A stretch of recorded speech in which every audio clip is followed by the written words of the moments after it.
The first 2, 3, 4 months of life are really important for reading that doesn't occur until 5 or 6 years later. Children need to be talked with regularly, and they need to be talked with about topics that they're interested in. They need to be talked to in ways that are building on the children's interests and allowing them to extend their interests and encouraging them to put words to their feelings and their ideas. Written language is really quite different structurally than oral language, so becoming accustomed to hearing it and being helped to understand it through those early years is really important. And of course, writing is part of being literate. And there are many ways that children can begin to write when they're young, not like we do, but they begin to make the marks that do develop into writing. I think children are really interested in learning how to write. Number one, if they see adults writing or older children.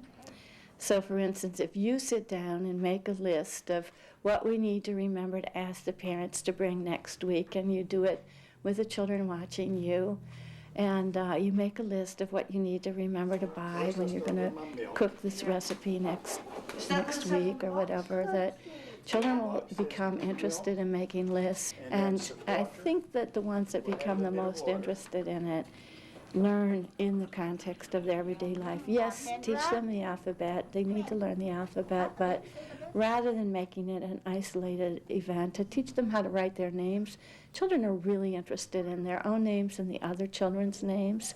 So to have, if you have cubbies or some area where each child has their own personal belongings, to label that with their names.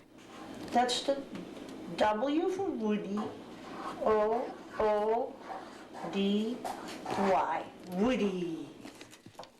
Reading aloud allows a child to hear the fundamental building blocks of language. You're really programming the brain to be able to detect and recognize these different, what are called phonemes, that then become the elements that we use to build words. And so you're kind of priming the pump when you read aloud. And you're giving children a chance to have a range of experiences that complement what you do in ordinary conversation. We have to remember that book language is very, very different from spoken language. There's a flow and a tempo to spoken language, and also there's a level of vocabulary. And book language is more sophisticated. It's more complex. And so children who've had lots of exposure to book language will be familiar with that language. And so as they move into more activities where they are assuming some responsibility for the reading of the text, they're familiar with that flow and that tempo and that language. Reading aloud to children accomplishes a variety of things. It can bring the sounds of language to children in a way that conversation doesn't. Conversation is not organized to make the sound jump out, but predictable books are, poems are. So by reading those kinds of books, we are helping children become sensitive to the sounds of language, and they must become sensitive to the sounds because our writing system codes sounds. Secondly, the vocabulary that children can acquire through books. And a book really supports our talk with children. So as a vehicle for language development overall and for vocabulary, nothing beats a book. Reading is not a passive enterprise. For young children, reading is a very active, engaging, hopefully pleasant, but frequently dramatic activity. And the pictures, the voice, the caregiver paying attention to whether the child is engrossed and enthusiastic can all be made part of the great drama of learning. There's such a pleasure in a good book being read aloud that it's a joy to be read to, even as an older person. But for children, it's magic. If the books are well selected to be books that are right for the child's age and interest, there's just such a pleasure that comes from being read aloud to. And that leads you on to wanting to decode those pages and learn to read them for yourselves.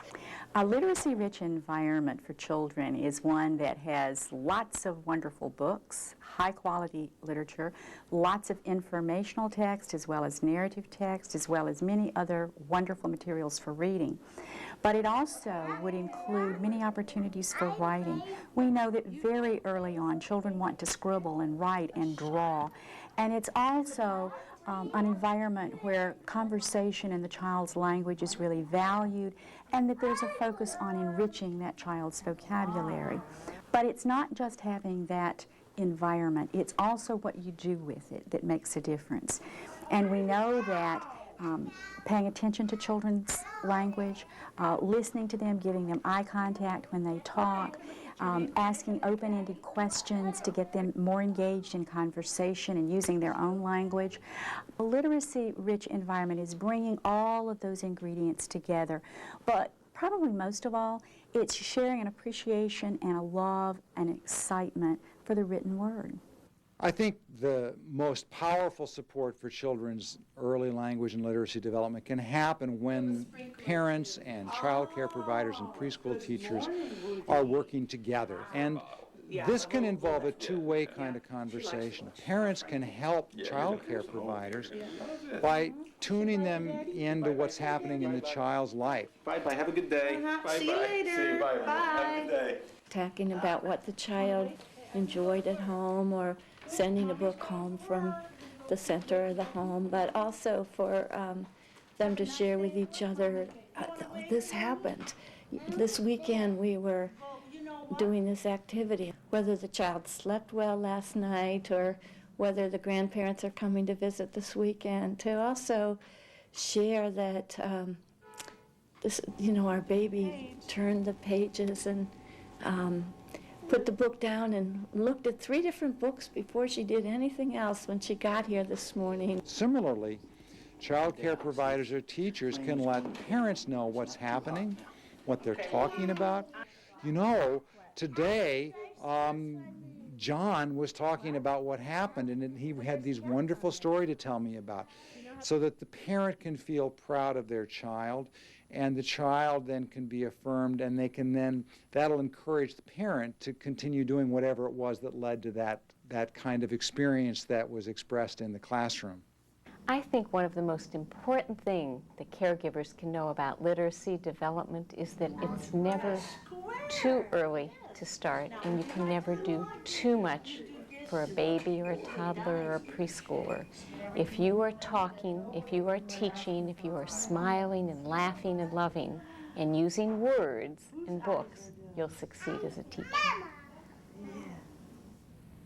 Creating a literacy-rich environment, engaging children in real conversation, exposing them to and giving them opportunities to create print are all key to literacy development. As you'll see, early childhood educators and practitioners are using creative and fun strategies to integrate these experiences into their daily interactions with children.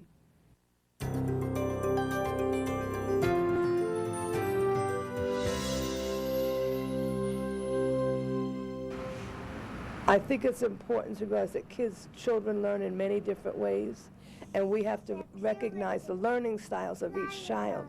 Every child comes with his whole life experiences, and it's important for us to build on those experiences and then to fill in the gaps. A literacy-rich environment is an environment that provides opportunities for children to interact with print that's there, and also environments that provide some opportunities for children to create print. Literacy-rich environments would include books. Our program provides a lot of first-time exposure to letters, or shapes, colors to a lot of the kids. So by working with them and helping them get to that point where they're recognizing letters and their name and colors and shapes, we hope that by the time they're into kindergarten that they go on with that good foundation so that they're not starting from square one. I'll get a chair for Francesca. We have to hold downstairs, set up, especially for the children. So we have a housekeeping area, we have a library area, we do a lot of reading with them. We sit on the couch and do the books with them. They can go to the library area and work with books on their own, look at the pictures, and then we have other play areas like the animals, the blocks and trucks, and so they have a lot of variety of things.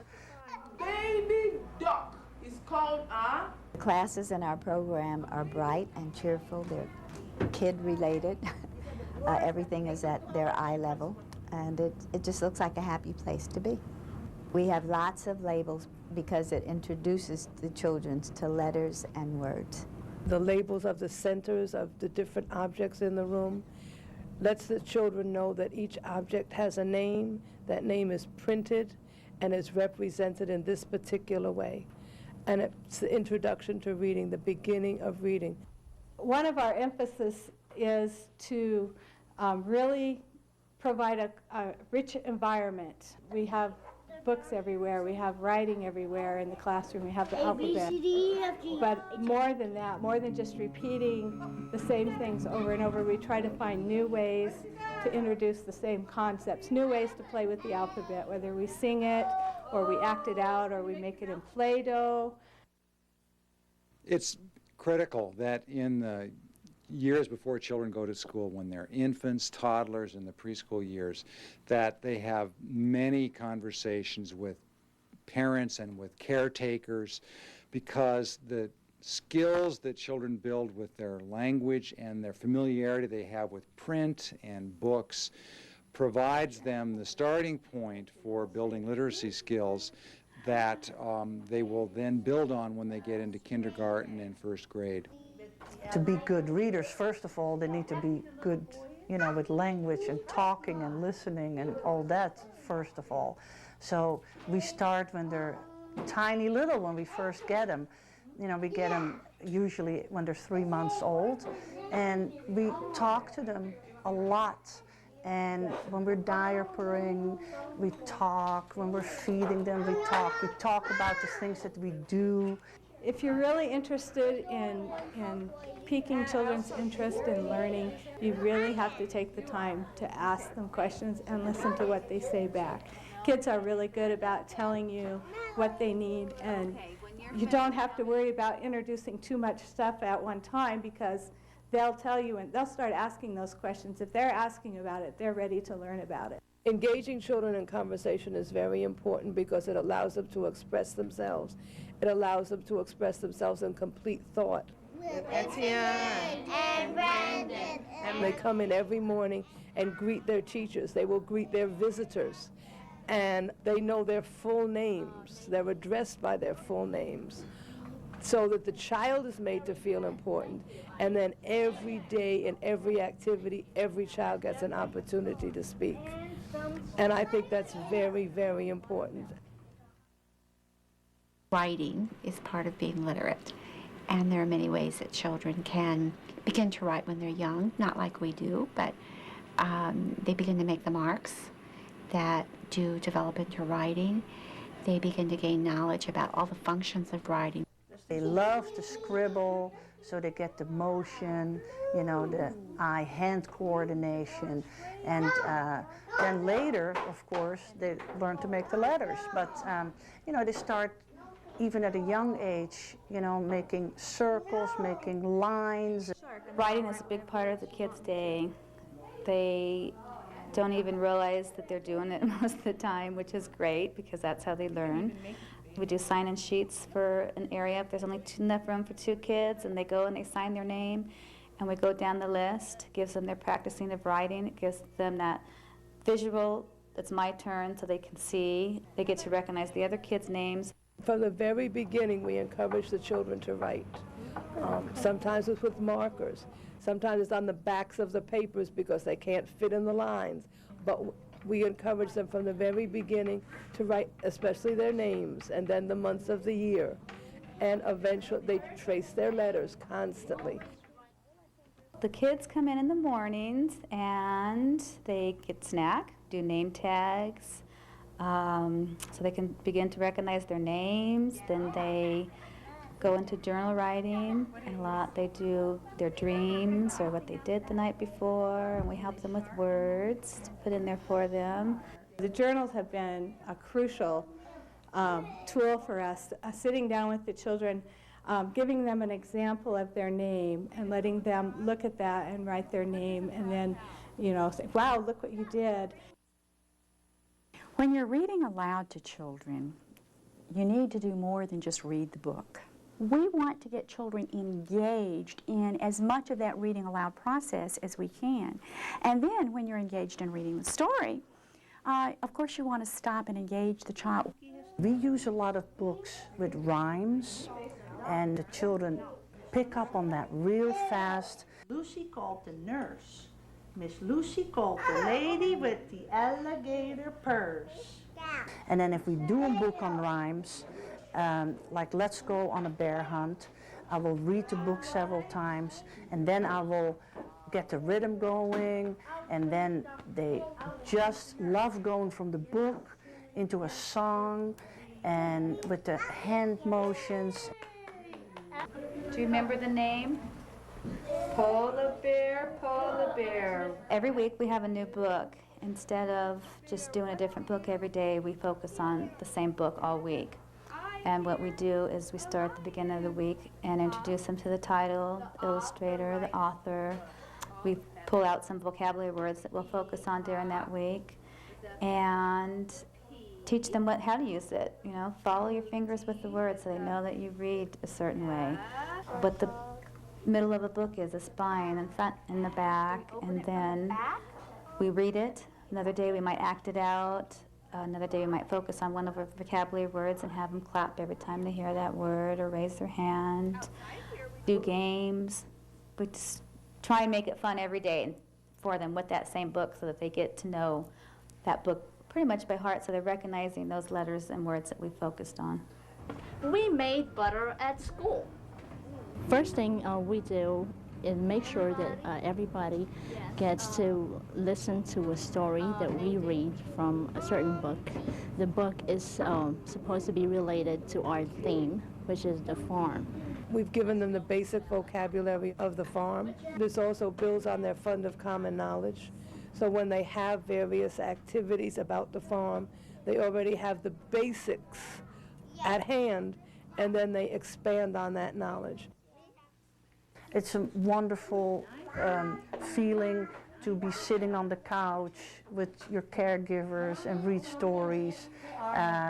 They get very interested in themselves. They like to participate. They like to repeat.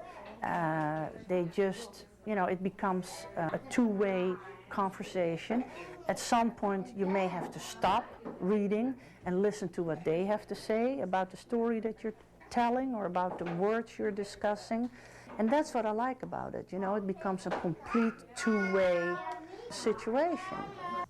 I think that initially a child who realizes that literature is important is a little compelled to wonder why.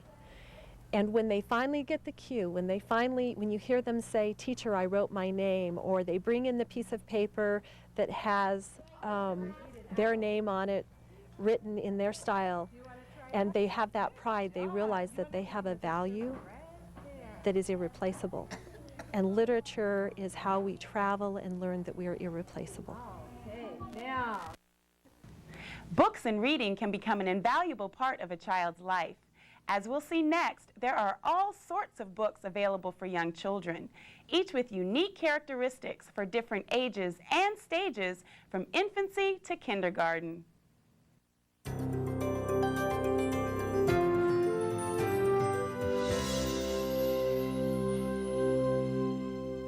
I don't think babies are ever too young to start having parents read to them, to hold them on their lap. When a mother is nursing, she can prop a book up to read. Such things as Mother Goose rhymes, simple books like Goodnight Moon, whatever she likes and whatever she's comfortable with. Dads can take over and hold that baby and start reading and reciting rhymes or reciting stories that come from books they love. Stumble, trip, stumble, trip, stumble, trip. I think books that are most successful for the first 2 years have large pictures, rhythmical language, pictures that are not too busy, stories that are simple enough for the child to grasp. We also know that in selecting books, the illustrations are very, very important, and that we can play off of those illustrations to increase vocabulary as we talk about what's happening and describing the characters. Go ahead, bang, bang, bang. As soon as children begin to crawl around and walk, they're ready to hold books themselves and to turn pages, and that's the board books are really, really good for this, because the pages are stiff enough that they can go easily. They can also chew them without danger. When children do sit by themselves and work with the board books, they do learn how to turn the pages from left to right, and they do realize it's fun to look at pictures. They see pictures in the book, they see pictures, they see the same things in their environment, they start putting it together, they start finding the words for it. Tiny moon. A tiny moon. Another type of book that is really good to introduce at this age are the books that have soft materials, tactile books with cloth or fuzzies and scaly materials that are easy to for a child to feel. It introduces another sensory experience. By the time a child has language to talk to you, he's ready for a story. And there are many simple stories. They should be simple for the next level of development, but the story has a beginning, middle, and end, and the child can see the line of a story. And there are many very simple ones, like Caps for Sale, which can be used with children as early as 2, and they find some of the old classics really exciting at this stage. The research suggests that we most often choose storybooks to read aloud to children, and so they get very comfortable with that.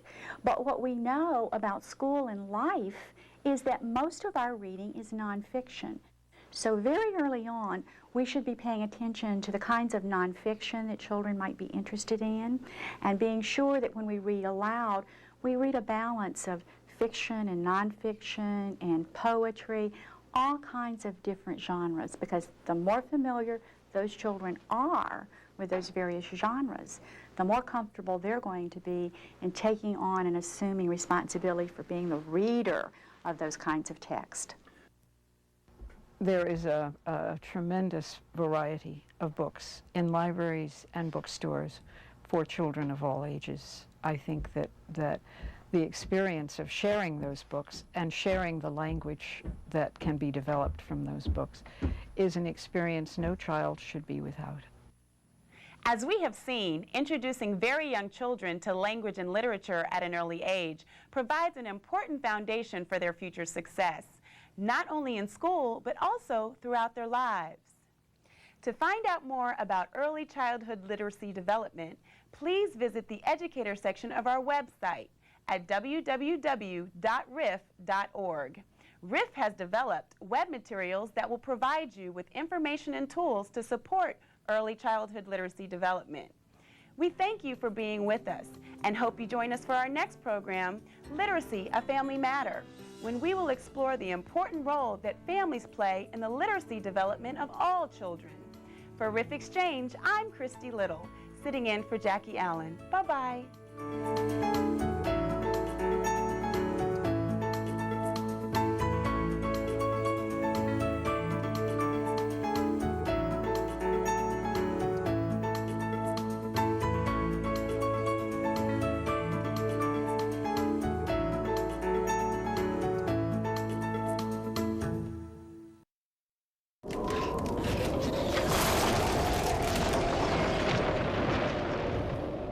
Preparing today reduces the consequences of a disaster tomorrow.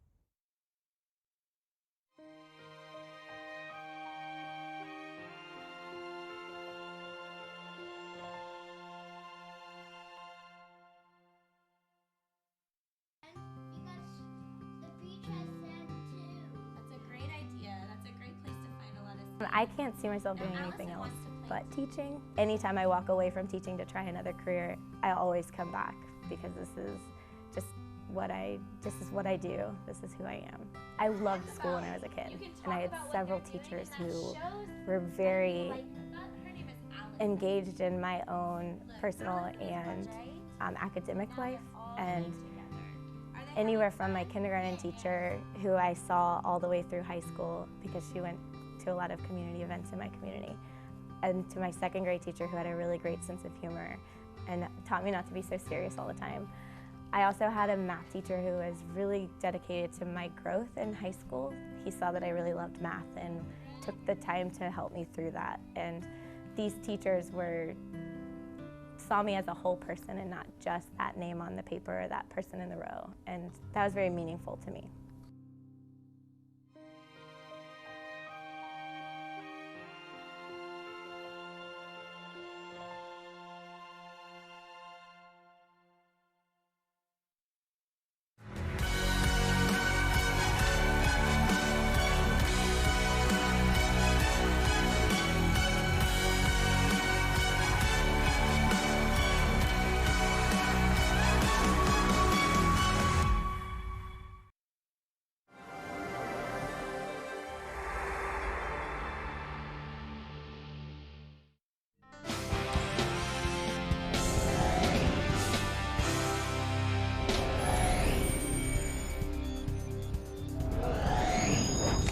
Hi everybody, I'm Al Rochelle and welcome to the PCS Journal, where we sit down and chat with Dr. Michael Grego, the superintendent of Pinellas County Schools. Summer is here. It is, thank you, Al. Can't you tell how hot it is here? Man alive, sweat, sweat, sweat. So, Ridgecrest Elementary. Now this is interesting. We're going to talk about Governor DeSantis paying a visit to that school. Well, one of our A-plus teachers, Carolina Tave, is one of the instructors there. With Miss Graham, I think is the principal there. Yes, Miss Graham. Yeah, Vicki yeah. Graham. So it was really neat to see this. So let's talk about that first. Governor DeSantis comes to Pinellas County and says, "I'm bringing some money with me." Well, he didn't say that way, but he did. Tell me about it. Well, Governor DeSantis contacted us, his office, and said, "Well, I want to go. I hear you're doing some tremendous things in Pinellas County related to STEM and the academies that we have." You've covered the STEM academies in our district. And we have, in addition to the academies of over 260 that we have throughout the year, we continue this where we have week-long STEM academies, grades 2 through 8 throughout the summer. And so we take this show on the road. And so we were at Ridgecrest the first day, and he wanted to bring, and our local delegation came and others, and he made the announcement centered around computer science, the funding of computer science, and we need more computer science teachers. Yeah. And so the bill that 7071 that was put into law provided over about $10 million for the training of teachers, certification of teachers. And so what we did was demonstrated the progress that we're making with our second graders, third graders, and we took the governor through multiple parts of the summer camps, all the way through indoor training of drones with middle school students. Oh gosh, you get to see all that stuff. He got to see a lot of things that's happening out into the schools. So we're really pleased that they chose to come to Pinellas County and to Ridgecrest Elementary School. Great school, and yes, you did cover one of your A-plus teachers at Ridgecrest. Great location, great school. Right, and they have the Spanish immersion program as well. They do. Which is what we did, and this teacher that we highlighted was from Argentina originally. So it was wonderful because we've done a number of stories with teachers that have come from other countries, and I think what happens, which is kind of neat, is I think because they have had difficulties with language in the past, they're more direct and they're slower in their delivery, and I think the kids get it faster. Right. So in this particular case, she took the kids that were in the math class, and they were whiz kids. I looked at some of the stuff they were doing geometry, and I go, I don't ever remember covering that. Right. So we had a good day. We had a great visit, great morning, and real good exposure for Pinellas County and what we're doing in the summer, because we also have a summer bridge program at Ridgecrest too that he was able to see. So here we have reading, math, science, STEM, all under the same roof, all during the summer. School continues. We have a lot going on this summer. And do we know numbers in Summer Bridge right now this year? We have actually record numbers this year in our Summer Bridge, but more more importantly, I am seeing, and we're looking at, we really went after the right students. So the students who truly needed additional help, especially in reading and math and science, we were able and we're very successful at getting them. We have about 11,000, 12,000 elementary school students. We have about 16,000, 17,000 students overall between high school, middle school, credit recovery, everything else. And then we're expanding some of the enrichment programs that we have. Like I'm talking about this summer, the camps. Those are more enrichments. Jeannie Reynolds has music camps in the summer. We are truly expanding our summer experience in Pinellas County. I want to get an update. It's not on our schedule here, but I know the achievement gap is a big deal. And I had somebody that I met in the grocery store, where I meet everybody who has every question there is under the world about that. So how are we doing on achievement gap? And in terms of now we're at graduation. So graduation rate is always considered, but in other categories as well. Yeah, well, we did finish our graduations, as you know, and that's a topic for discussion. Congratulations to all of our graduates.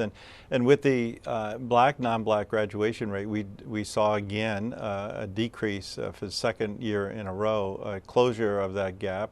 Our African American graduation rate we'll see next December, but we know who graduated and walked across the stage. The official count comes out in December, but we're seeing again. December of this coming year? Yes, yes. It takes that long? Yes, in order to, because what the state allows us to do, in all fairness, is they do allow us to use this summer for credit recovery, like we're talking about with the summer bridge program. So I don't want to rush that, because if they cut it off, some students need the summer, so it's not all by May 15th you have to finish. And so we have a number of students in our summer bridge program in our high schools that might have needed 1 credit to graduate, and now that's why we have a summer graduation.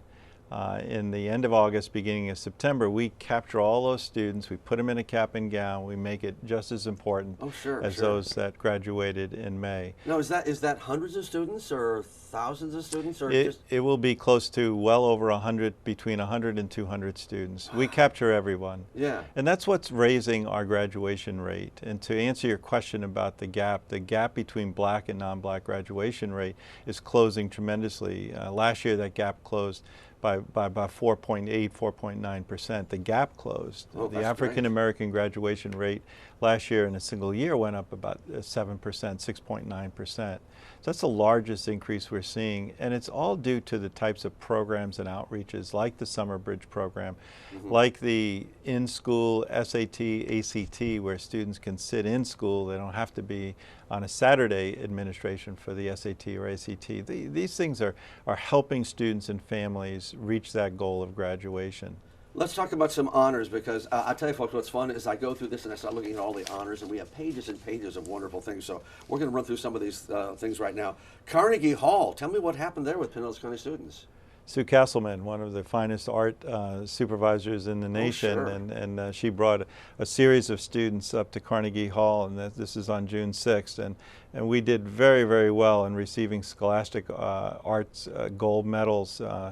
Students at Gibbs and Osceola High School and Tyrone Middle School. So this is the Scholastic Arts and Writing Award program is the nation's longest running and most prestigious recognition. And we as a district attend, and we sometimes, I always say this, we can't take these things for granted. Very few people get to Carnegie Hall with the arts, and so congratulations to our students and to our teachers who prepare these students for these works of arts. And so their work, their art is being displayed at Parsons New School and the Pratt Art School in New York City. And but that's great. It was a tremendous honor to be up there. Congratulations. And I love this when every year they have this thing where they open up the school district and they have all the artwork from all these kids around here. We've been able to come to that several times and really enjoyed it, because kids have a great imagination. They're not limited like we adults who tend to look things like a tunnel, don't we? All right, summer learning opportunities. We've talked about a lot of things that are going on right now. Tell me about what happens normally during this summer. Now, is this kind of when you get caught up on some of the facilities concerns? Summer, you know, people always think about summer in school. Oh, you guys summer has to be the busiest time. It's hard to, you know, and I don't don't work to convince people of that, but I can tell you that each and every day of the summer is amazing. I mean, I was just this morning at 6:30, 6:45, I was with the Springboard for Success teachers. We're doing a training, and we have training going on every single day in preparation of a new school year. But to answer your question, we have over 12 major facility upgrades, HVAC upgrades. We have all of those things that we don't put them off, but we schedule them so they don't disrupt instruction. Oh, sure. And we schedule those things throughout the summer. So it's a race. It's 6 to 8 weeks, let's be honest. We have our back to school message the July 29th, where we welcome our administrators back. So things tend to shrink really fast. We already held our job fair, Al. How did that go? They went very, very well. We had 300 potential teachers. That day we hired 92. We're following up on others. So that was an extremely successful day. We scheduling Embrace Pinellas, where we take those new teachers and we start to prepare them for the opening of school. I mentioned the Springboards to Success is taking place, where new teachers that we've already committed to are out there with the Summer Bridge program practicing. They've never been in the classroom before. And so they're going to be so well prepared to enter the classroom. Yeah. And I just was talking to them, and they were just so thankful for the preparation, classroom management, understanding the standards that they'll be teaching. We already had our full day safety training, all of the emphasis on safety. We had our full day mental health training. So this is a busy time of the year, I have to say. The mental health part of the issue has become a big deal. Everybody's talking about it a lot. One of the questions that was brought up by a parent that I talked to was the use of restraining orders on children. Sometimes I call the Baker Act on young children and stuff. Is that used very often, and how is that administered? Because we know that some children that have emotional problems, I mean, my daughter works with some kids that have the emotional problem, and when they get out of control, you have to find an area where they're safe, because they start thrashing around. Right. Yeah. It's not used that often, but it's used to protect the well-being of children. And not everyone, there's a misconception about who can serve a Baker Act or do the analysis. It's only a police officer or a certified social worker. So it's not everybody. Principals can and others. So it truly has to be where students may harm themselves, and that's primarily where that is. So we keep in close touch with our school psychologists and social workers and so many other folks caring for the well-being of students, but it's not that frequent. Yeah. Third grade reading proficiency. We're doing pretty good, but I was really shocked, statewide, well, even nationwide, how we seem to be lagging behind on that third grade proficiency.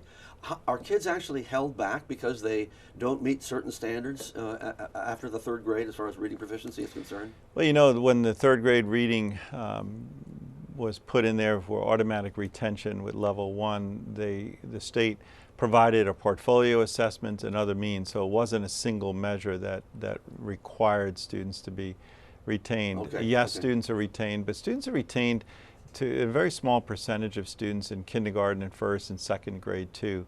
I want that to be known too. It's not always in third grade. So what I said before in the beginning of this segment is that when I said about Summer Bridge that the right students are there, every student who has a low reading proficiency or struggling in third grade, they need to be in Summer Bridge, and they are. That's where we need more time to really work with our students.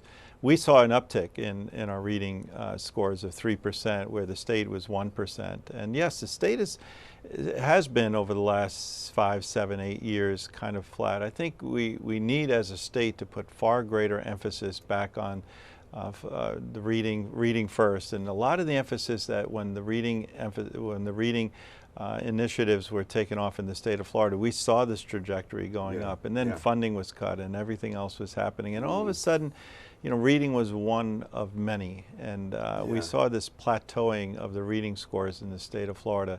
We just finished a complete audit, a third-party audit, as I mentioned to you in the past, about so what's going really well in our elementary reading program, what do we need to shore up, and we're excited about the emphasis, and we're starting to see some of the results of that focus.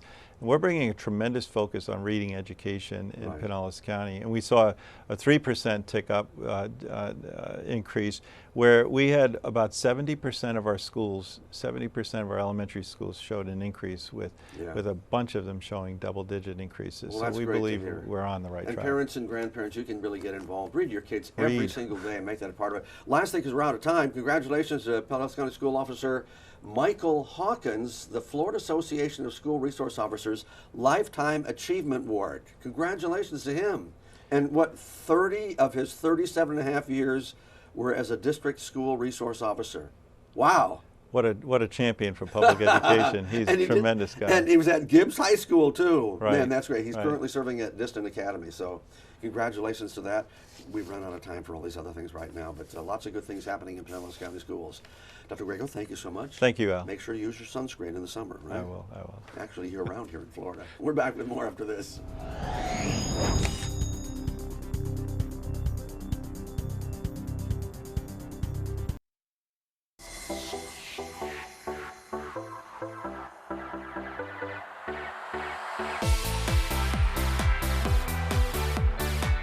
Hi, I'm Connie Colosi, Director of Media, Text, and Digital Learning for Pinellas County Schools. And on our next edition of Digital Learning, we are going to be getting an update on all that's new with SMART and the new SMART Online Learning Suite, the new SMART Exchange. So today, we're going to talk a little bit about SMART Learning Suite Online and some of the updates that we have to the software. We'll also talk a little bit about teachers and how they can make more efficient use of their planning time by utilizing our newly updated SMART Exchange at content.smarttech.com. I know they're going to be very excited about that. The SMART Exchange is extremely popular in Pinellas County. Absolutely, and taking that content and being able to build on a repository of resources already there for you is really a great asset. Absolutely. I have my online library, and if we scroll down, you'll see a lot of different files. All of my files are built in here, so it's very convenient, specifically if you have maybe multiple class periods and you want those multiple class periods with the different presentations right there in the different types of interactions for students. Watch Digital Learning Monday and Friday at 6:30 and Saturday and Sunday at 12:30 on WPDS TV14. Pinellas County Schools Television.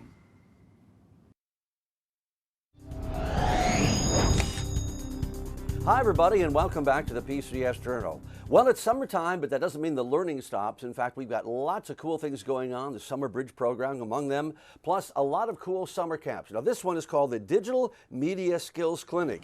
It's at Johns Hopkins Middle School, so we went there to check it out. I'm here to talk to these great young people about journalism. I love what I do, love sharing what I do with students. You need to know what you're talking about, but I say that because sometimes when you go in with so many thoughts in your head about knowing exactly what it's about, you don't ask basic questions. And the basic questions are what? Who, what, when, where, why, how. So we're doing a multimedia journalism clinic, which means we're having, I think, 6 or 7 sessions where students can come in, practice the skills they learned throughout the year, and then even learn some new skills. And they have a lot of hands-on interaction with people that we bring in from the industry. What was it like interviewing Donald Trump? Okay, so I interviewed Donald Trump in 2004 or 3. And he was not the president at the time. He was just a businessman who had a popular TV show. And it was actually nice. We just had a session with Rod Carter, so he brought in a world of expertise. And for every session that we do, we're trying to have as many experts, people coming in from the field to practice with the students. So a lot of high engagement, high energy, and some really cool opportunities to practice their learning. We are kind of the gatekeepers, we're the storytellers, we're the people who get the information out there. So having them prepare to do that next is great. What do you think about people in their lifetime going through the struggles with their family? That's a big question. What do I think? You know what I think? There are family struggles that a lot of us deal with. I learned about his work and how he helped some people and how some people was kind of scared and he wanted them to overcome their fear. So he's tried to talk to him and give them better ways so they can speak with him. Some of the best stories that I've ever gotten actually came from my family. So training journalists to tell the stories of people in our community is extremely important. I cannot stress that enough. I learned that the importance in the community, and it was really fun, and how I learned how journalism matters. STEM camps, that's science, technology, engineering, math, are also taking place throughout the district. And we had a cool thing that happened at Ridgecrest Elementary School where Governor DeSantis showed up to do what? Well, let's find out. This is a big deal. We asked the legislature for $10 million to train, recruit, and retain computer science teachers. And I'm glad to report that the legislature delivered on our request. These are some of the things that you're going to see in the classroom that are in action. So we have 2nd through 7th grade students, and all of this involves a level of computer programming, whether it's the hands-on to the actual using technology. This will be a building block for us going forward, exposing our students to this type of technology education. Their iPads is block programming. Yeah. So we teach the students how to utilize it, and then this performs certain tests, and you can see the obstacle courses that the students have to go through.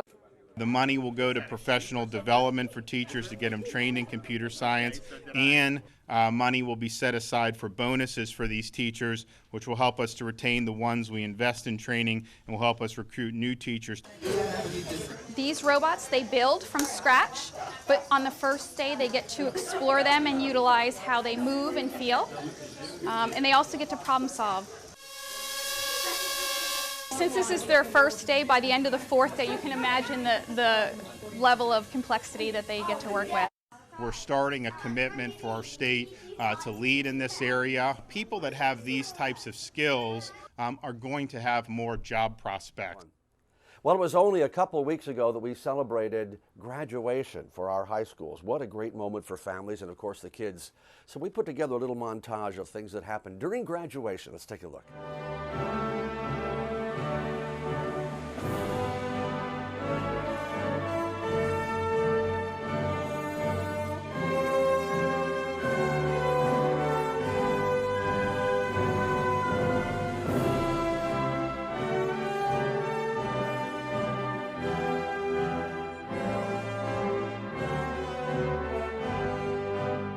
Family members, friends of our graduating seniors and honored guests, faculty and staff of Northeast High School, and especially the class of 2019.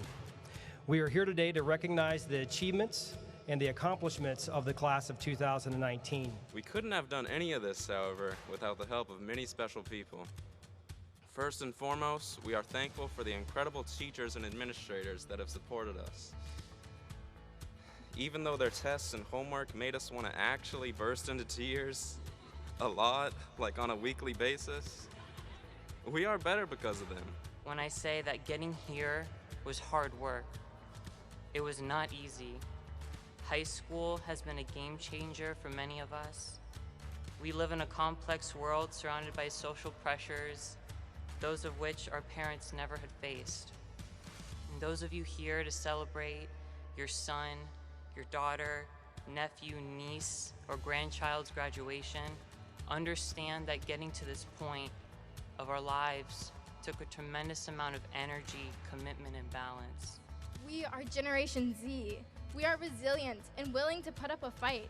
We are diverse and open-minded individuals who are looking to make the world a better place, not only for us, but for those who will follow after. Kyle Carter. Nicholas Cahigas. Jonathan Barton. Antoinette Taylor. Deja Waters. Alexander Armstrong. Aaliyah Dalton. Lori Beth Cruz. Diana Alvarez. Alexander Litvin.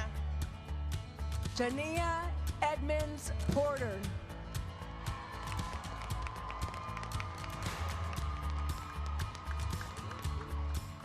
As you move on, graduates of 2019, to the next chapter of your life and you face difficult times, adversity, and difficult losses, and you will. Remember, success is never final, and failure is never fatal.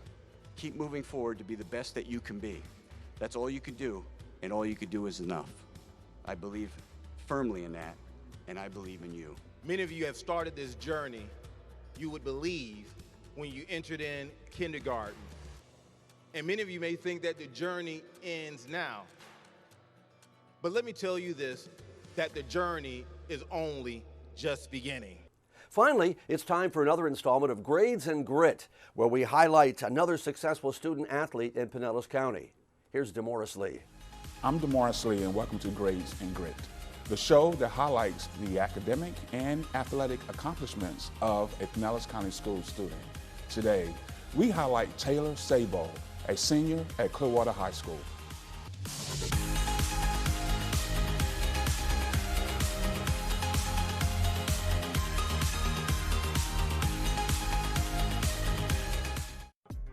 So explain the sports. You've been here 4 years? Yeah. What sports have you played? I played basketball, flag football, and track. I have to say track is my favorite sport. I love track because I'm not good at basketball, so that's why I kind of stopped, because it was just like, it was a fun thing to do.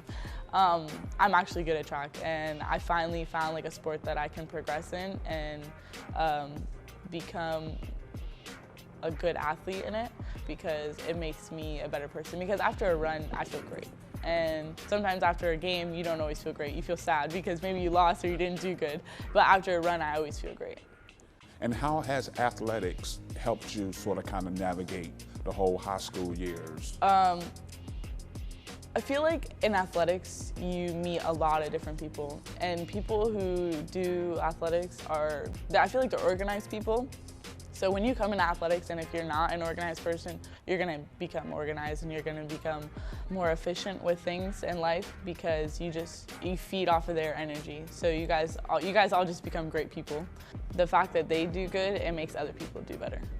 Well, Taylor, how do you balance the athletics with your academics? School's not that hard for me. So I usually finish like homework during school, or as soon as I'm done with practice, I usually have to go to work, or like on my break, I'll do my homework then and stuff like that. But like during lunches and stuff like that. So that's how I balance it, really. So how old were you when you were adopted? I think I was 13. No, I was 12. I was 12 when I was adopted. I've been in and out of the foster care system though. I've never actually lived in a foster home. I lived in a shelter for 2 months in 5th grade. And so when you got adopted, how did that make you feel? Were you happy about it? I know you don't. Was I happy about the adoption? Yes, I was happy to get out of my parents' house. It was my dad and my stepmom. I was happy to leave them. They're not fit to raise me, and I definitely needed like a different place to live and start new, and like to be a better person, because I don't think I would be here today if I wasn't adopted. Where are you going to college next year? I'm going to Florida Atlantic University. Florida Atlantic? Yes. You excited about it? Yes and no. I'm scared to leave, honestly, but I don't want to be alone, because I don't like being alone. But other than that, it seems exciting because like it's college and it's going to be a different experience. So what are you going to major in, you know? I want to be a dentist, so I'm going to study bio-neuroscience and stuff like that, and biology and chemistry. So when did you realize that you like teeth? Oh, because I love my teeth. I take care of my teeth so much, and I love going to the dentist, so yeah. You like going to the dentist? I do. Because it's like you're clean. So how do you think Pinellas County Schools has prepared you for the next stage of your life? The teachers here really they show you more real life than just school. And like the assistant principals here, they really push us and want us to do better. Like they give us a start and we're just here to finish it, basically, is how I feel. So it's like, they do a pretty good job at it, I think. So if you had some advice to give like a 9th grader, what advice would you give them?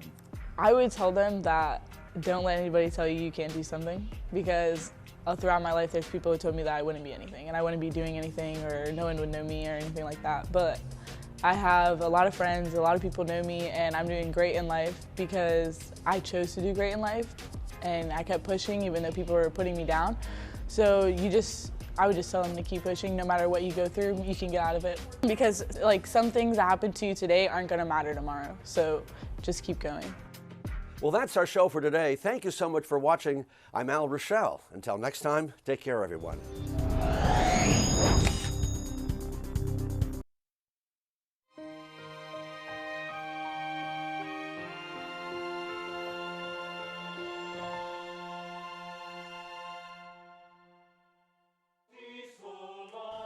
First of all, when I look at my students, I don't think middle school. I think you are musicians, and musicians learn certain things. And it goes across the board whether you are a professional or whether you are a middle school student. And so we can sing with the same amount of passion, same amount of skill level, articulating the notes and the music, and sing with the same expression that they do, even as a middle school student. And that's what I demand out of them. Teaching has been a blessing for me. I've been able to meet and encourage and pour into the lives of many young people. I've had students who have inspired me by what they've done with their lives. Not all of my students continue in a career of music. I just want them to have something they can enjoy for the rest of their lives and know the inner workings of it. And I guess the most important thing goes beyond music is really working with people and trying to help them see their potential. And my goal, I guess you can say, that if they can just pass that on to the next person so that each person can find their potential and be the best person that they can be. Mine just happened to be in the field of music.